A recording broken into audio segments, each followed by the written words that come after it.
आज की अहम तरीन खबरों में सबसे पहले बात करेंगे इमरान खान की वज़ीर आज़म ऑफिस में आखिरी शाम, और क्या उस शाम किसी आर्मी जनरल ने इमरान खान के साथ कोई बदतमीज़ी की थी। मैं इस मामले पर बहुत खामोश रहा हूं और उसकी वजह यह है कि बहुत सारी इन्फॉर्मेशन प्रिविलेज्ड होती है जब आप प्राइम मिनिस्टर के साथ होते हैं और बहुत सारी बातें आप करते नहीं।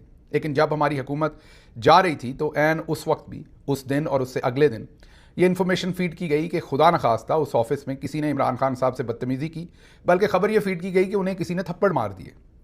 खैर, उसको उस वक्त हम जिन भी मामलात में लगे हुए थे कोशिश की उसका जवाब देने की। 90% लोगों को तो वैसे ही पता था कि इमरान खान जिस तरह के एथलीट हैं, कोई उनके साथ ऐसी हरकत करता तो उसके बाद ऐसी दुर्गत बनती, क्योंकि जिन लोगों के बारे में कहा जा रहा था कि उन्होंने खुदा न खास्ता इमरान खान साहब के साथ ऐसी बदतमीज़ी की। जनरल बाजवा की फिटनेस तो आपने देखी थी जिस दिन वो स्टिक आसिम मुनीर साहब को दे रहे थे, चल तो वो सीधे पा नहीं रहे थे उस टाइम।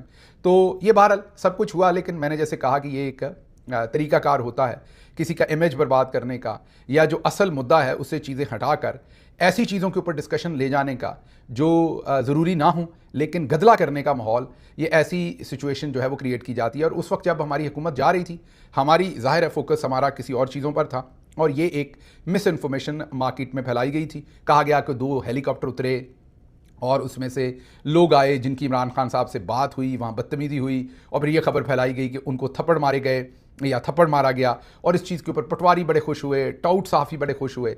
आज मैं आपको सारी दास्तान सुनाता हूँ, लेकिन अब आप लोगों ने क्योंकि टाउट छोड़ रखे हैं, जिन टाउट्स को ना अपनी इज़्ज़त की परवाह है ना दूसरे की इज़्ज़त की परवाह है, तो इसलिए मुझे मजबूरन अब ये सच, क्योंकि इमरान खान जेल में है और मेरे अंदर जो खून है वो मुझसे वफादारी की तवक्को करता है, मैं सच बोलूँ।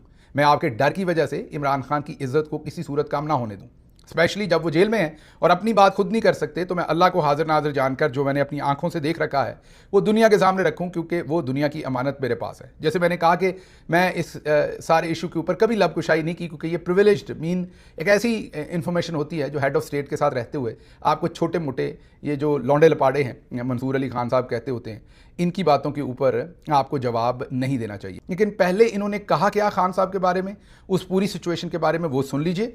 और आज मैं वंस फॉर ऑल उस शाम का पूरा किस्सा आपके सामने रखता हूं, कम से कम इस चीज़ से रिलेटेड, ताकि आपको अंदाज़ा हो जाए कि उस शाम वहां पर हुआ क्या था। सुप्रीम कोर्ट के हुक्म पर प्राइम मिनिस्टर हाउस में उस वक्त फिर उनको बताया गया कि भाई आपने जाना है, और जब वो आगे से बदतमीजी हुई तो फिर स्कफल भी हुआ। किसके साथ? जो वोटिंग नहीं करा रहा था प्राइम मिनिस्टर, उनको किसके साथ हुआ? जो वोटिंग कराना चाहते थे। कौन? जो वोटिंग कराना, जिन्होंने अदम एतमाद लाए थे। शहबाज शरीफ साहब तो नहीं लाए थे, कौन मिलिट्री एस्टैब्लिशमेंट लाई थी। एक बात जरूर है कि क्योंकि रिलेशनशिप तो बड़ा सावर हो चुका था ना, स्मूथ तो नहीं था और हालात बहुत ख़राब थे, तो वो ज़रूर है कि कोई मैसेंजर्स वगैरह लोग तो गए थे खान साहब के पास। अब वो कौन शख्सियात थी जो वोट, ये सारी बातें वैलिडेट कर देती हैं उस स्टोरी को कि हाँ जी थप्पड़ मारेंगे। हाँ, उस वक्त ये बहुत बड़ी खबर है। संगीन, उस वक्त हालात इतने संगीन थे कि एक प्राइम मिनिस्टर ना आइन मान रहा था, ना सुप्रीम कोर्ट का हुक्म मान रहा था, और वो कह रहा था कि बस मैं अपनी मर्जी करूंगा, नहीं मानता, ना मैं सुप्रीम कोर्ट का हुक्म मानता हूँ, ना इस मुल्क का आइन मानता हूँ। ठीक ठीक। और वो बजट था कि मैं बैठा हूँ, मुझे कोई नहीं निकाल सकता। तो और आपने कहा शहबाज गिल साहब भी वहाँ पे मौजूद। अच्छा, उनके सामने हुआ ये सब कुछ, इसीलिए तो वो हर बात के जवाब में थप्पड़ बहुत याद करते हैं कि थप्पड़ पड़े हैं। अच्छा, सुन लिया आपने। मोहतरम कह रहे हैं वहाँ शहबाज गिल भी थे और वहाँ उन्होंने इमरान खान को कहा कि आप यहाँ से चले जाएं। इमरान खान वहाँ से नहीं गए और फिर वहाँ स्कफल हुआ और फिर थप्पड़ मारे गए। और ये उस वक्त भी ये सारी जो टाउट थे उन्होंने ये बात फैलाई थी। पहली बात तो जब इमरान खान वहाँ थे तो कम से कम 1.5 दर्जन के करीब या दर्जन के करीब वहाँ सहाफ़ी थे जो इमरान खान साहब के ऑफिस के बिल्कुल पहलू में बैठे हुए थे। बिल्कुल साथ एक ऑफिस था जिसमें मोटे मोटे नाम मैं आपको बता देता हूँ, साबिर शाकिर साहब थे, फरिया अदरीस साहबा थी, उसमें अरशद शरीफ शहीद थे, उसमें मोईद पीरज़ादा थे, और भी बहुत सारे, इमरान रियाज थे, बहुत सारे और दोस्त वहाँ पर, कुछ दर्जन भर के करीब सहाफ़ी जिनको मैंने उस दिन इनवाइट कर रखा था वो वहाँ बैठे थे। फिर इमरान खान साहब के जो आखिरी 2 घंटे 3 घंटे थे दफ्तर में, या 4 घंटे थे, उसमें पहले कैबिनेट की मीटिंग हुई थी। कैबिनेट की मीटिंग से सीधा आके वो अपने ऑफिस में, और उस ऑफिस में उनकी कोई ऐसी मीटिंग नहीं थी जो हमारी आंखों से ओझल थी या जिसमें हम नहीं थे। उसमें उनके कमरे में कम से कम 15-15, 20-20 जो हमारे, चलें 20 मैंने कुछ ज़्यादा कह दिया, 12 से 15 जो हमारे किचन कैबिनेट के लोग थे वो सारे के सारे तकरीबन मौजूद थे। उनकी एक मीटिंग बिल्कुल ऐसी हुई जिसमें वो जो उस वक्त के DG ISI थे वो उन्हें मिलने आए थे। और मैं आपको बता देता हूँ मिलने किस रिक्वेस्ट के साथ आए थे और वहाँ क्या हुआ था, वो सारा मैं दास्तान आपको सुना देता हूँ। लेफ्टिनेंट जनरल नदीम अंजम अपनी गाड़ी पर आए जैसे वो आते थे पहले, और उन्होंने प्राइम मिनिस्टर से मिलने की ख्वाहिश की। प्राइम मिनिस्टर साहब उस वक्त बिजी थे, और बिजी थे सहाफ़ियों के साथ, और उसके बाद अपनी कैबिनेट की मीटिंग के बाद किचन कैबिनेट में। उससे पहले की बात सुना दूं कि जब कैबिनेट मीटिंग उसी शाम को हो रही थी तो जनरल बाजवा साहब को ये वहम हुआ कि उनको सैक किया जा रहा है। तो उनको तो तरथल्ली मच गई। पहले उन्होंने फवाद चौधरी साहब को पैगाम भेजा कि कहीं मुझे सैक तो नहीं किया जा रहा। अच्छा, ये पहली दफ़ा नहीं था, 3 से 4 दफ़ा पहले भी बाजवा साहब इस बात पे परेशान हो चुके थे कि कहीं मुझे सैक तो नहीं किया जा रहा। एक दिन तो रात को 2 बजे उठा के उन्होंने फवाद चौधरी और दूसरे कई हमारे जो मुअज़्ज़िज़ीन थे उनको उठा के उन्होंने कहा कि पता करें प्राइम मिनिस्टर मुझे सैक तो नहीं कर रहे। मुझे भी फ़ोन कॉल्स आई बाद में ये पता करने के लिए, लेकिन प्राइम मिनिस्टर ऐसा कभी कोई काम छुप के तो करते नहीं है। वो नवाज शरीफ तो थे नहीं कि पीछे से छुरा मारेंगे, जो करना था उन्होंने सामने से करना था। उस दिन भी एक ऐसी शख्सियत, मैं नाम चले नहीं लेता, मिलिट्री में से थी, यूनिफॉर्म में थी, उसको कोविड हुआ था, लेकिन जनरल बाजवा को ये डर था कि कहीं मुझे सैक ना कर दें, तो उन्होंने यूनिफॉर्म में ही एक शख्सियत भेज दी वहाँ पता करने के लिए, जिन्होंने मेरे से पूछा आके कि कहीं बाजवा साहब को सैक तो नहीं कर रहे हैं। अभी उस वक्त कैबिनेट की मीटिंग होने वाली थी, तो मैंने उन्हें मुस्कुरा के कहा कि नहीं ऐसी कोई बात नहीं, आप बिल्कुल वहम ना करें। और मुझे पता था उन्हें कोविड है। मैंने उन्हें पूछा आपको तो कोविड है? उन्होंने कहा नहीं, वो मैं ठीक हो गया हूँ।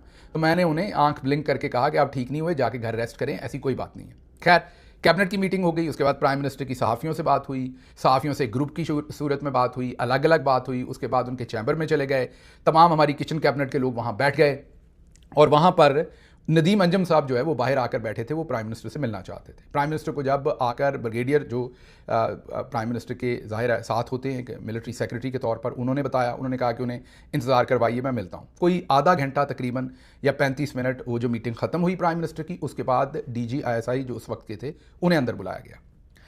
उन्होंने अंदर आकर प्राइम मिनिस्टर से सिर्फ एक रिक्वेस्ट की कि सर ये साइफर पे बात ना करें, इससे मुल्क की सलामती और बहुत सारा नुकसान होता है।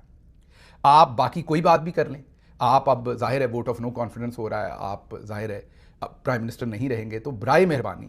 और जो लोग भी नदीम अंजम साहब को जानते हैं वो ये जानते हैं कि नदीम अंजम साहब जो हैं वो धीमी तबीयत के आदमी हैं। तो उन्होंने बड़े एहतराम के साथ, बड़ी रिक्वेस्ट के साथ प्राइम मिनिस्टर साहब को ये रिक्वेस्ट की कि आप इस पर बात ना करें। अच्छा, मैं अब आप कहेंगे कि आप कहाँ थे? मैं वो खज्जी के पीछे नहीं होता, जैसे वो तारीखदान खज्जी के पीछे, तो मैं ऐसी जगह पर था कि मैं मीटिंग में था भी नहीं और था भी। मुझे कन्वर्सेशन पता भी चल रही थी, मैं उधर पास ही बैठा हुआ था और सब कुछ तकरीबन नज़र भी आ रहा था, और थोड़ा सा फ़र्क पे जैसे इंसान होता है। तो प्राइम मिनिस्टर साहब की जो मीटिंग उनसे हुई, उसमें जब उन्होंने ये प्राइम मिनिस्टर साहब को कहा कि आप साइफर पे बात, और उन्होंने कोई बात नहीं की, कोई उनकी प्राइम मिनिस्टर से बात नहीं हुई, वोट ऑफ नो कॉन्फिडेंस हो रहा है नहीं हो रहा। उन्होंने सिर्फ एक ही बात कही प्राइम मिनिस्टर से कि ये मुल्की सलामती के, मुल्की इंटरेस्ट के खिलाफ है, आप साइफर पे बात ना करें।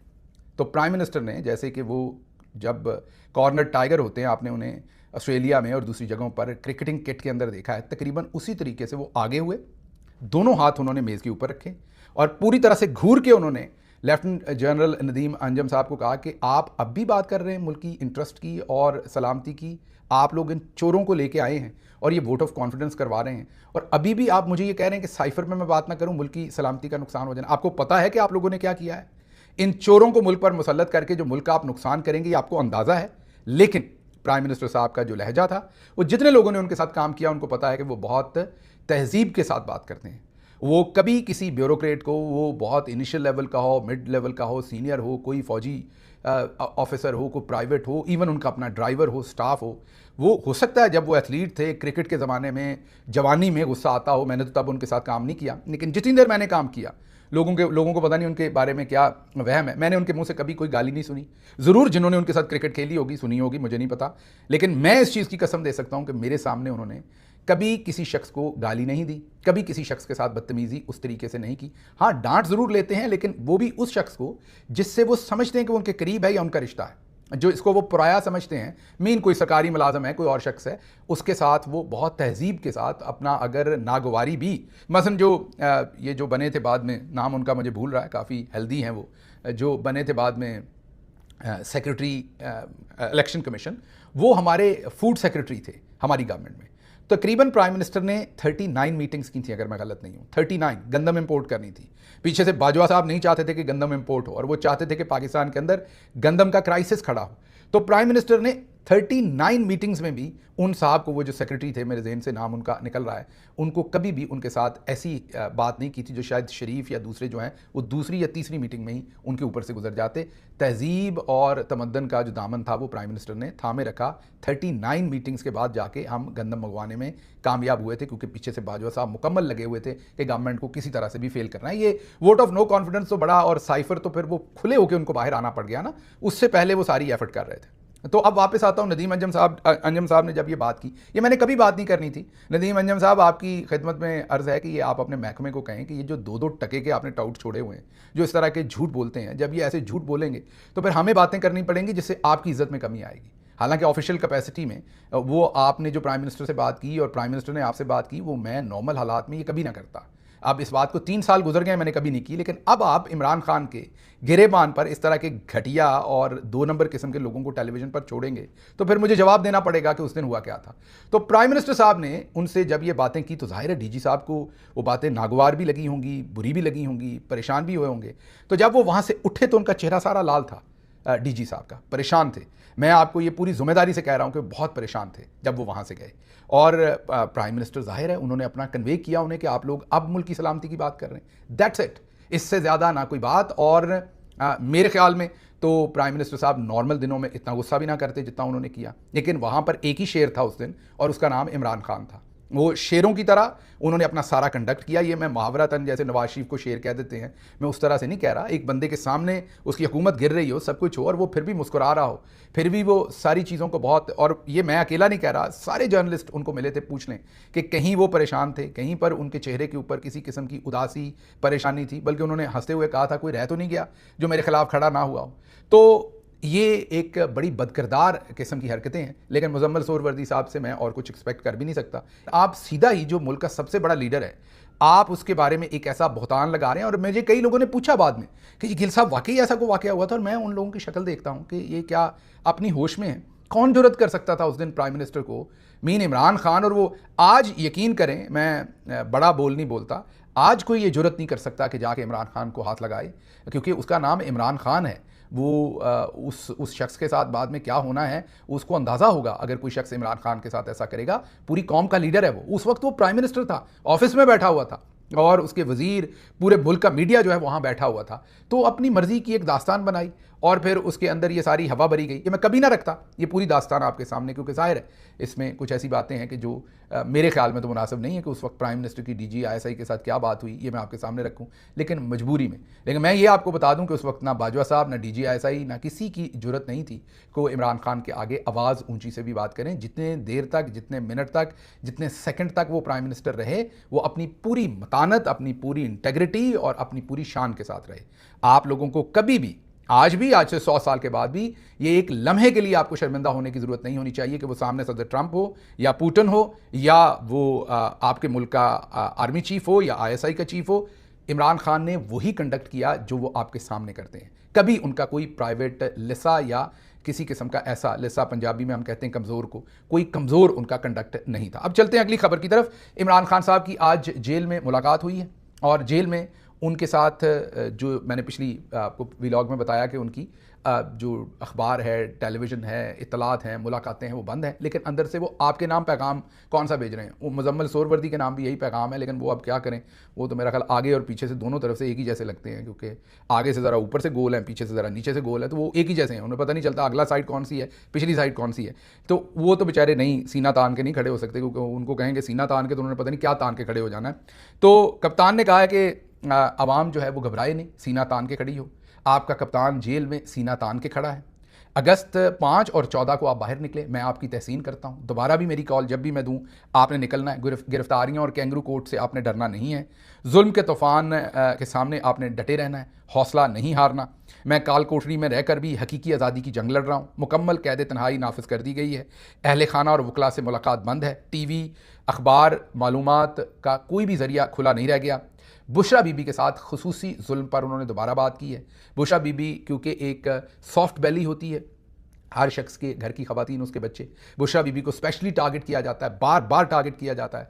पानी में गंद मिला के दिया जाता है, पंखा बंद कर दिया जाता है, कूलर बंद कर दिया जाता है। बेटियों से मुलाकात 1 महीना बंद रखी गई, कोई कपड़े नहीं लेने दिए जाते, कोई दवाई नहीं लेने दी जाती, ताकि बुशरा बीबी औरत हैं, इनको लगता है कि औरत कमज़ोर होती है, वो टूटेंगी तो फिर इमरान खान टूटेंगे, इसलिए उनके ऊपर जुल्म किया जाता है। दर्जनों किताबों में से सिर्फ 4 दी गई हैं, बाकी सारी जेलर ने अपने पास रखी हैं।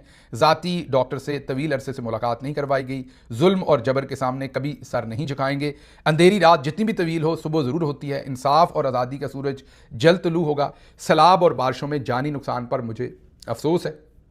कौम रेस्क्यू और रिलीफ मुहिम में भरपूर हिस्सा ले। और उसके अलावा जेल से दूसरी खबर आपको बता दूं, ये तो इमरान खान साहब ने मतलब इतने बदतरीन हालात में भी वो आपको कह रहे हैं कि आपका लीडर सीना तान कर खड़ा है, आप भी सीना तान कर खड़े हो, बिल्कुल परेशान नहीं होना, ये फस्तायत खत्म हो जाएगी। अब आगे ज़रा सुनिए, हुकूमत ने दावा किया कि पिम्स के डॉक्टर्स ने इमरान खान का चेकअप किया।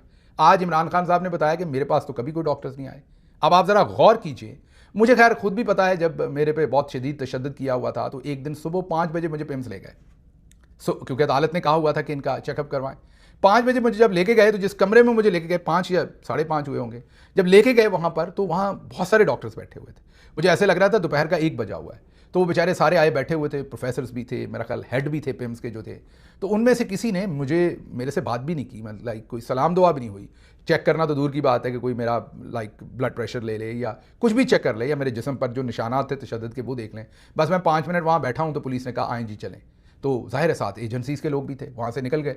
अगले दिन जब अदालत में मुझे पेश किया गया तो वो मेरी हुसैन बोल्टन की क्या रिपोर्ट होगी, वो ज़बरदस्त, जितना मैं हेल्दी था, फिट था बिल्कुल मैं उस रिपोर्ट के अंदर। उन डॉक्टर्स ने ना मुझे चेक किया था, ना उन्हें पता था मेरे पे तशद्दुद कहाँ हुआ, कैसा हुआ, और उन्होंने सब अच्छा की रिपोर्ट जो है, उस टाइम मेरा ये जबड़े की हड्डी टूटी हुई थी और उन्होंने पूछा भी नहीं कि आपको कहीं दर्द है, कोई आपके फ्रैक्चर है, कुछ है। ज़बरदस्त रिपोर्ट उन्होंने दे के फारिग कर दिया। तो अब दोबारा पिम्स को इस्तेमाल किया गया है। खान साहब को जो है वो मिले ही नहीं डॉक्टर से, आके रिपोर्ट में लिख दिया हम मिले हैं। आज इमरान खान ने कहा तो फिर किसी नकली कैदी को वहाँ पर बिठा के इमरान खान बना के एक खाना पूरी की गई होगी और बाहर आके डॉक्टर्स ने जो है वो ये कारनामा जो है वो अंजाम दे दिया। अच्छा जी, इंटरनेट पाकिस्तान में बंद है, लेकिन हाफिज़ भी गायब है। आपको हमने बताया पहले सैलाब आया हुआ है और सैलाब में तबाही मच गई है, सैकड़ों लोग जो हैं वो शहीद हो गए, जाँ बहक हो गए। कोई लोगों को समझ नहीं। हमारे वो जो NDMA के लेफ्टिनेंट जनरल इनाम हैं, जो NDMA के चेयरमैन हैं, वो आके बताते हैं क्लाउड बर्स्ट होंगे, मज़ीद बारिशें होंगी। उन्होंने मौसमियात का जो है वो खुद से ही अपने आप को मौसमियात का हेड बना लिया है, बजाय इसके कि NDMA कोई काम करे, वो सिर्फ आगे हमें महकमा मौसमियात की जिम्मेदारी पूरी कर रहे हैं। दूसरी तरफ जो हाफिज़ हैं, मैं मेजर जनरल रिटायर्ड हफीज़ुर रहमान की बात कर रहा हूँ, जो हमारे PTA के चेयरमैन हैं, उन जिन्हें मैं प्यार से हाफिज़ कहता हूँ। हाफिज़ जो है वो गायब है, मुल्क में इंटरनेट बंद है, लेकिन वो नहीं बता रहे, PTCL बता रहा है कि इंटरनेट क्यों बंद है। हाफिज़ को अभी सितारा है, पता नहीं निशाने, पता नहीं कौन सा सितारा इम्तियाज़ मिला है। वो ऐसे इतने ज़्यादा सितारे ससूरे दे दिए इन्होंने कि मुझे तो लगता है अगर इकट्ठे कर लें तो पूरे, मेरा मतलब है कि सलमा सितारा ही बन जाएंगे, वो जो दुपट्टों पे बनता था। तो मतलब कोई कसर छोड़ी नहीं उन्होंने सितारे देने की। तो सितारा लेने के बाद हाफिज़ जो है वो गायब है, मुल्क के अंदर इंटरनेट बंद है। अब खुदाई